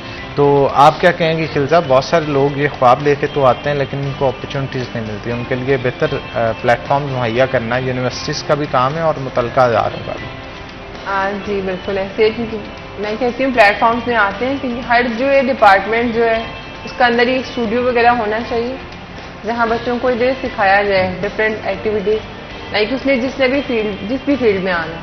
जब आप स्टडीज अपनी स्टार्ट कर देते हैं, हर स्टूडेंट ने ये तो सोचा होता है कि हमने मीडिया में जाना है, पर उसको ये नहीं पता होता उसने मीडिया में किस साइड पर जाना है, कैसे जाना है, ऑन कैमरा काम करना है, ऑफ कैमरा करना है। उसकी भी बहुत सारी ब्रांचेज होती हैं, स्पेसिफाइड होती हैं। आपने एंकरिंग में जाना है, रिपोर्टिंग में जाना है, प्रोडक्शन में जाना है, मतलब उसके बाद एडिटिंग का आ जाता है। बहुत अच्छे अच्छे हमारे डिपार्टमेंट हैं। तो अगर उसको स्टार्टिंग से ये पता होगा कि उसने कौन से डिपार्टमेंट में जाना है तो वो उसी के लिए स्ट्रगल करेगा। और यूनिवर्सिटी में अगर स्टूडेंट्स को वही प्लेटफॉर्म, वही स्टूडियो स्टार्टिंग से उसी चीज़ पे लेके चलेंगे तो उस बच्चे के लिए भी आगे आसानी होगी और आगे जो मीडिया हमारे इंस्टीट्यूट है उनके लिए भी आसानी होगी कि वो आसानी से एक ट्रेंड बच्चा जो है उनको इजीली मिल जाएगा और मुझे नहीं लगता फिर उसको मुश्किल होगी। वो पहले ही ऑडिशन या इंटरव्यू के लिए आएगा तो उसको रख दिया जाएगा। बिल्कुल, पहले इस पे 4 साल डिग्री में इतनी प्रैक्टिस करके आया। बिल्कुल सही कहा। मजीद गुफ्तगू करते हैं इस पर, लेकिन एक छोटी सी ब्रेक के बाद ब्रेक लेंगे। ब्रेक के बाद दोबारा हाजिर होते हैं। आपने कहीं नहीं जाना, हमारे साथ है।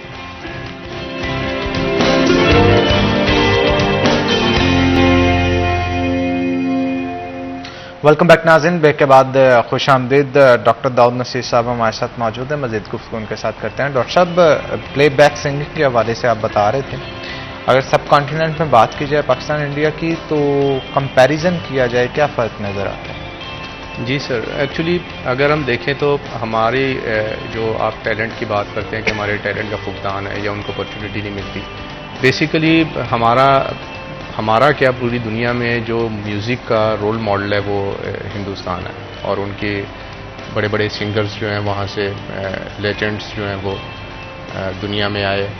अब प्रॉब्लम ये आता है कि उनकी फ़िल्म इंडस्ट्री जो है वो बहुत हमसे ऊपर है।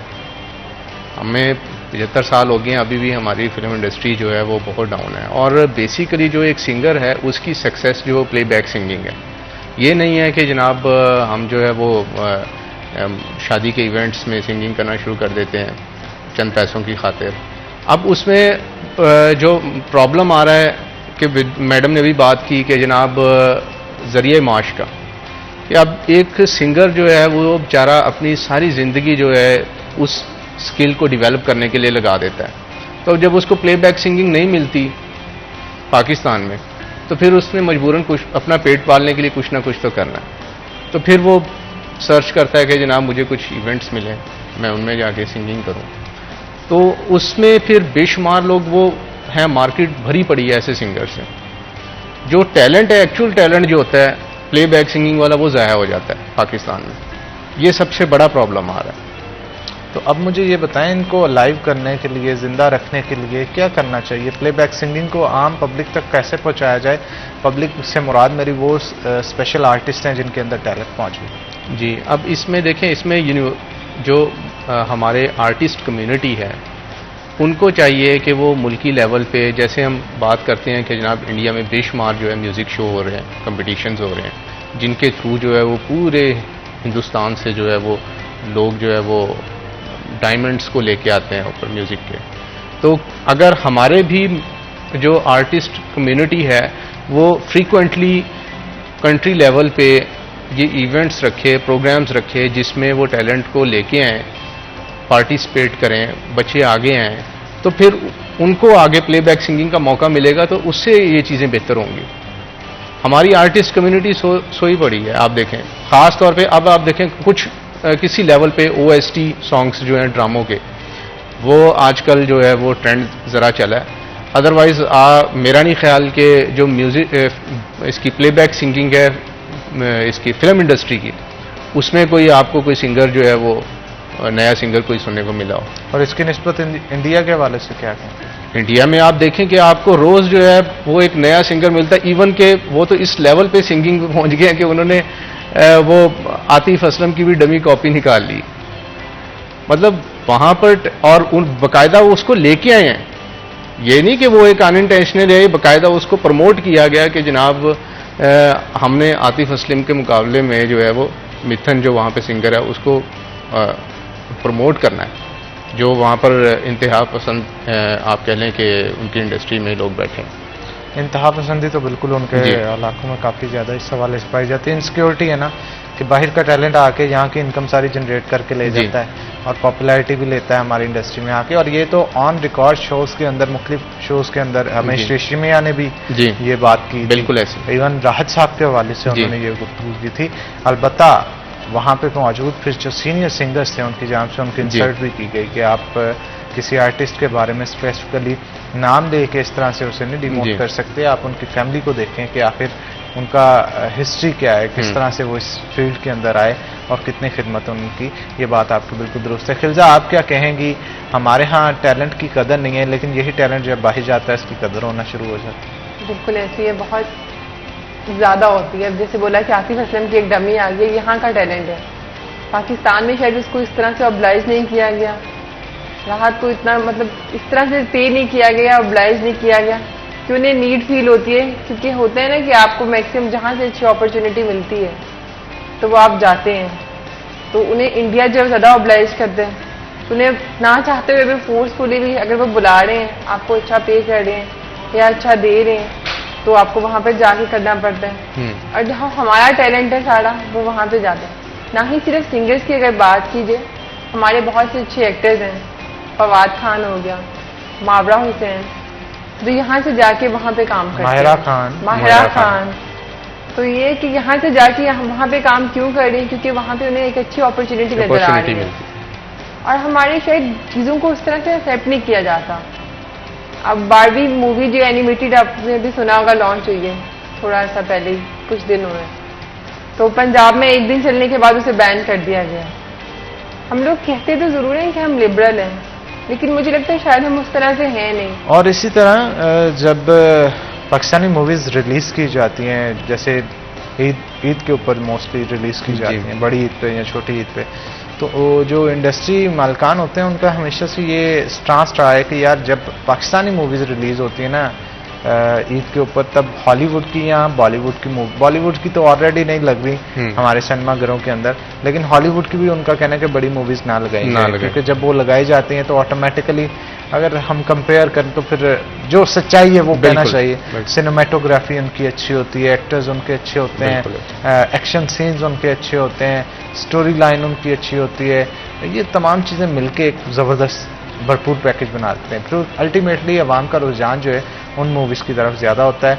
ये बिजनेस नहीं कर पाते, फ्लॉप होने की वजह से जनाब दोबारा हिम्मत ही नहीं कर पाते कि दोबारा से मूवी बनाए।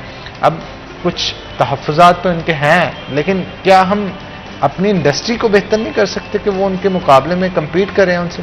इसमें सर एक चीज़ है बड़ी इंपॉर्टेंट कि देखें, मैडम ने भी बात की कि यहाँ पर उनको अपॉर्चुनिटीज़ नहीं मिलती आर्टिस्ट को, और वो फिर इंडिया मूव करता है और वहाँ पर जाके उसको अपॉर्चुनिटी मिलती है और वो ऊपर पहुँच जाता है। मेरा ख्याल ये है कि उसको फिर पाकिस्तान में ज़रूर आना चाहिए।